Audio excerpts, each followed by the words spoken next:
I didn't know Christopher very well when I first met him. When we were in class together, we actually did not sit together. I had two friends that were in the class that were dating at the time. So I sat in the back row with them, and I remember he sat around the other side of the room. And we were assigned a group project, but the group project had to have 4 people. So my friends knew him, and they decided to ask him to join our group project. I really didn't have any expectations when I first met him. It was kind of a blank slate. But I just instantly thought he was really nice. He seemed like a very genuine person. I was happy we were doing the project together. We were in bankruptcy class together the first semester of our 2L year. And then the second semester, we were part of a Rutgers South African law class where we studied South African law. And we also went to South Africa. It's where we kind of got to know each other, because it's different from school where you're studying every day and you're not together all the time. On the trip, you're together 24/7. I actually texted my brother on the trip that I was going to marry her, which is crazy because we weren't even dating at that point. We got married in 2019. We had our first son in 2022, and we had our daughter in 2024. We attribute this to obviously Rutgers Law School, because that's where our relationship began. And it's kind of amazing that we went from this South Africa trip to now having 2 kids, 2 dogs, and we've been together now for over 10 years.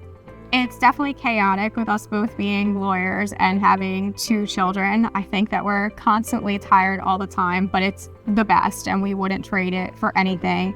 I'm very fortunate that I work for the state, so my hours are really strictly 9 to 5. Christopher knows if I have a trial, then I can't take the kids or drop them off. I'm really not going to be available most of the day.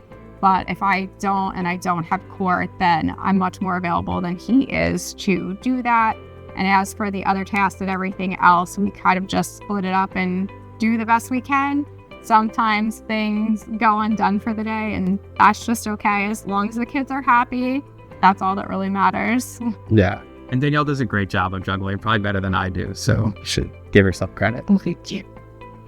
During law school, we really motivated each other. We helped each other study. We motivated each other to really sit down either in the library or in our apartment or somewhere else and spend enough time studying. Having someone else that you're dating that's also experiencing the same struggles, and from studying to the bar, it was just nice having each other and having someone understand what the other person's going through. And also there was a lot of emotional support. It was just nice knowing that you had someone at the end of the night you could come home and cook dinner with and just sit down and watch some type of trash TV show to get yourself through to the next day.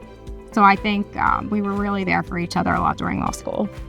So I think one of the biggest things I took from law school is just curiosity. I think that in law school, you learn a lot and you learn different subject matters. And today I work in-house for more of a generalist. And I think I still have that desire to learn that I took from Rutgers Law School. And I think at Rutgers Law School, the professors also encourage you to have that curiosity, which I think was great. One value from law school that has really carried over is passion. I would say passion for the area of law that I had. My 3rd year of law school, I did the Child and Family Advocacy Clinic.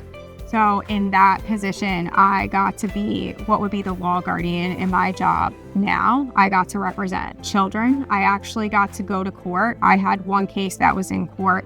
And it really impacted me because I remember to this day, I was representing a little boy who was in DCPMP's custody, and he was with his grandparents. And right before Christmas, they decided they no longer wanted him.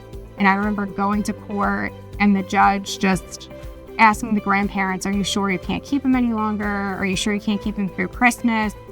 And they said no. And they had just brought all of his stuff to court and left it, and it was, I'm getting emotional now. It was just so upsetting to me, but so important that I was representing him and representing his interest. And I knew at that point in time, this is what I wanted to do really for the rest of my life, that I was probably never going to change what area of law I wanted to do. And I felt like then I made a difference, and I feel like now I still make a difference with what I do. So I think the best thing we took away from Rutgers Law School, me personally, was Danielle. We had a chance to grow there. We had a chance to learn there. And it's where we started our life. And today we have two dogs. We have 2 beautiful children, a great wife. So I think it's something that we reflect favorably on, and we're happy where we are today.